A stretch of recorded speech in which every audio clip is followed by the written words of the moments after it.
Throughout history, communication has been a necessity. Whether it be communicating with one's family or colleagues, the need to keep in touch with each other has always been vital. So, how has advances in technology affected our ability to communicate?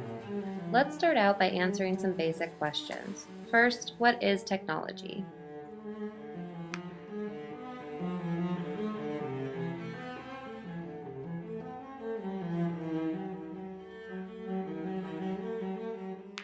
Now, what is communication?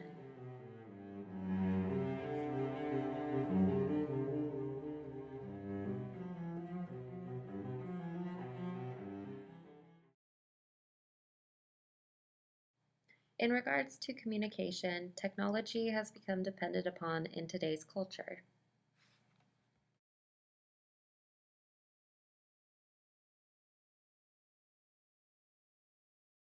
That'd be now 685 emails just this semester alone. That's how email dependent I am on communicating with other faculty, with staff, students, um, people from the community, people from like the other part of the country. So yeah, I mean email.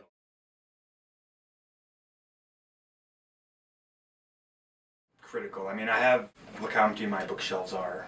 Most of my information comes from the computer. Most of my communication happens online, email, even with family and friends for social.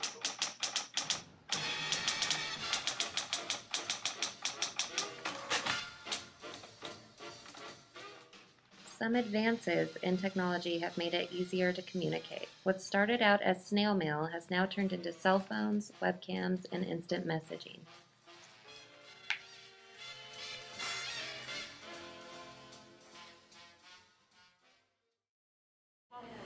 From here to send the mail to my country, it takes like 2 weeks. Wow. So it's kind of hard for us to communication. So when Are advancements like these always a good thing? Sometimes advancements in technology can appear to be better than they actually are.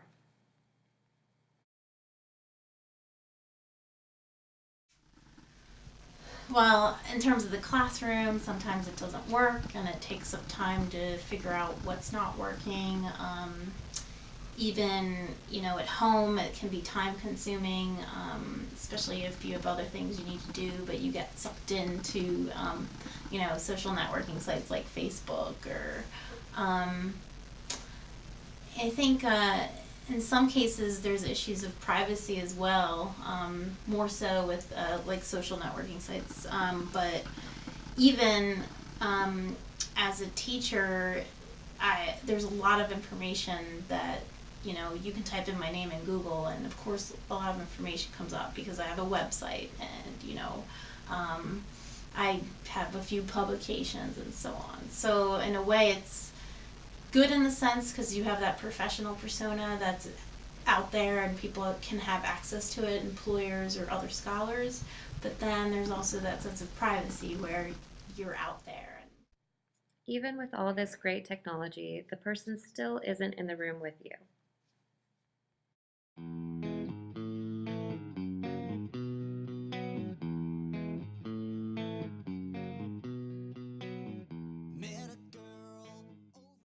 I think that when you get used to communicating in Skype and Facebook or other electronic mediums, you lose the sense of how to communicate face to face. In some cases, I can't talk to certain people, and because I'm so used to talking to them through an electronic device, or whether it's Skype or through Facebook or through email. And then when it comes time to communicate with them face to face on one-on-one, it seems awkward in some cases. I mean, it depends on who it is, but when you rely on those things, I think you lose the sense of how to just talk to people one-on-one like we're doing now, because we're so used to having that barrier, that electronic barrier, that then it's like, well, wait, I'm not in front of a computer, or I'm not typing. I think that's the biggest challenge, or I don't know if you would say like negative thing that impacts how we communicate with others face to face.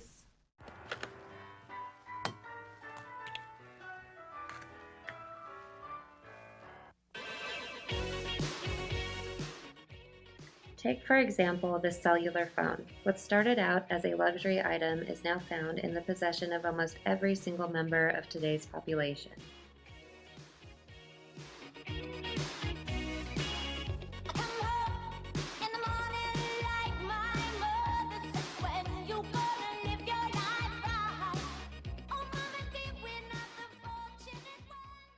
Oh, it's at least gotten better since it first started. It allows you the interaction of seeing them, depending on how far you are, of course, and how the transfer of information is flowing across that network. It allows you that quick response of seeing someone's face, how they're reacting to that, or a group of people who are on the other side of that camera. Technology changes so quickly, it can be hard to keep up.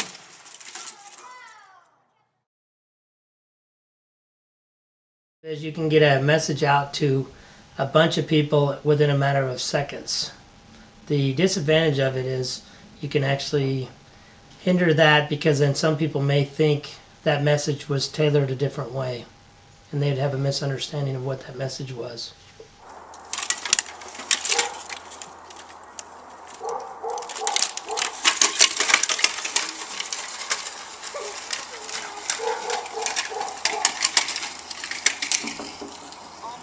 All my family in Laos, right? So I cannot call them. I can call, but it's really expensive. If I use the Skype or the Facebook Skype, it's easier and it's cheaper than I use the phone. And especially I can see them. Yeah, that's cool. Yeah, it's really awesome actually. So do you use your phone a lot then? Though? The phone I use only I call my friend in United States, but I don't use much. I don't call much, but I text a lot.